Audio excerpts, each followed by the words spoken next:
राधे राधे दोस्तों, कैसे हैं आप सब। हमारे YouTube चैनल में आपका स्वागत है। दोस्तों, आज के इस वीडियो में हम आपको जन्माष्टमी की कथा और जन्माष्टमी व्रत का महत्व बताएंगे।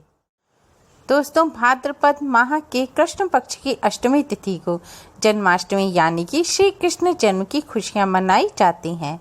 भक्त मध्य रात्रि में कन्हैया का श्रृंगार करते हैं, उन्हें भोग लगाते हैं और पूजा आराधना करते हैं। इसी के साथ मुरलीधर के जन्म की कथा सुनते हैं। जन्माष्टमी पर व्रत भी रखा जाता है। जन्माष्टमी के व्रत को व्रतराज कहा गया है। भविष्य पुराण में इस दिन व्रत रखने के संदर्भ में उल्लेख है कि जिस घर में यह जन्माष्टमी का व्रत किया जाता है वहां अकाल मृत्यु, गर्भपात, दुर्भाग्य तथा कलह नहीं होता। जो एक बार भी इस व्रत को करते हैं वह संसार के सभी सुखों को भोगकर अंत में विष्णु लोक में निवास करते हैं।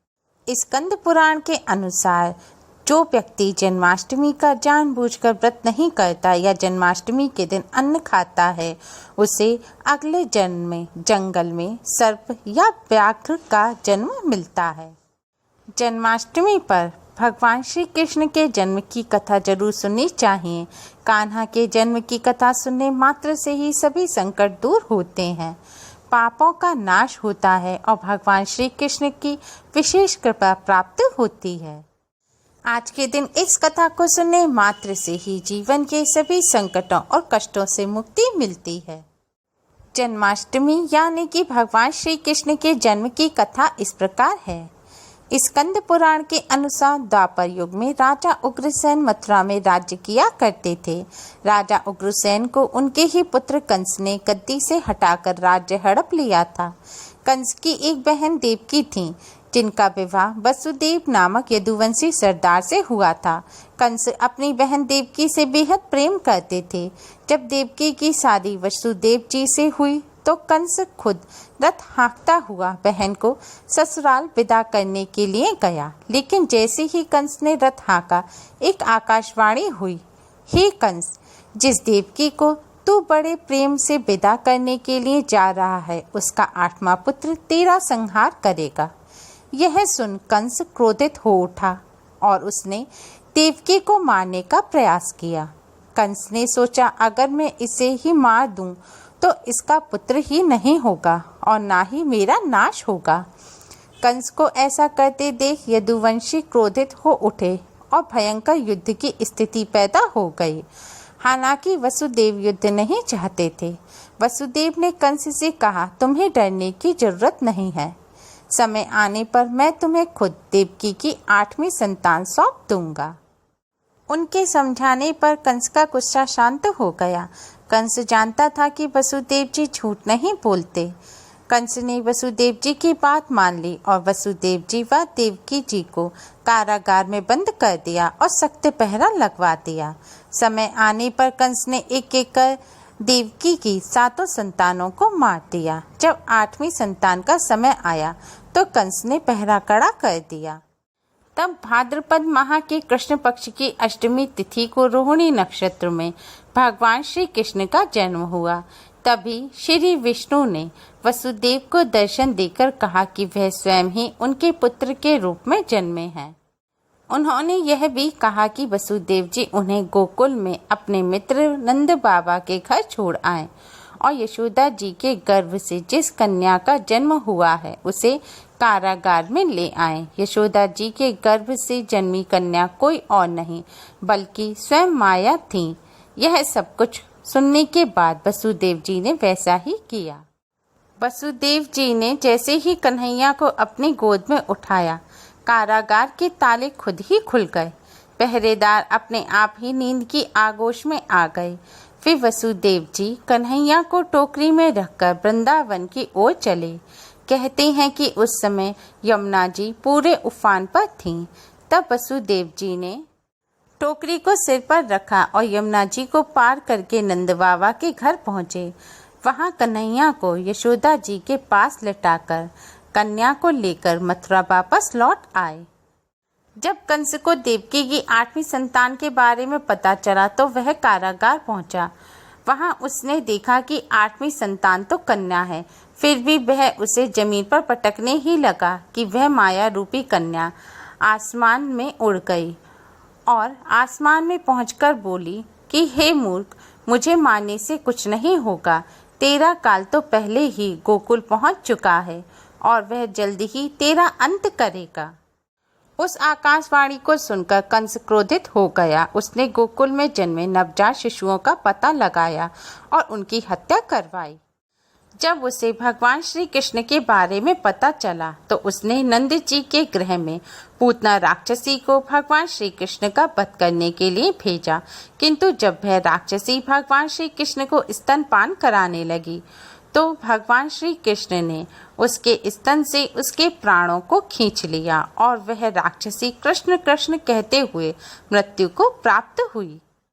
जब कंस को पूतना की मृत्यु का समाचार प्राप्त हुआ तो उसने भगवान श्री कृष्ण का वध करने के लिए क्रमशः केशी नामक दैत्य को अश्व के रूप में, उसके पश्चात अरिष्ट नामक दैत्य को बैल के रूप में भेजा। किंतु ये दोनों भी भगवान श्री कृष्ण के हाथों मृत्यु को प्राप्त हुए।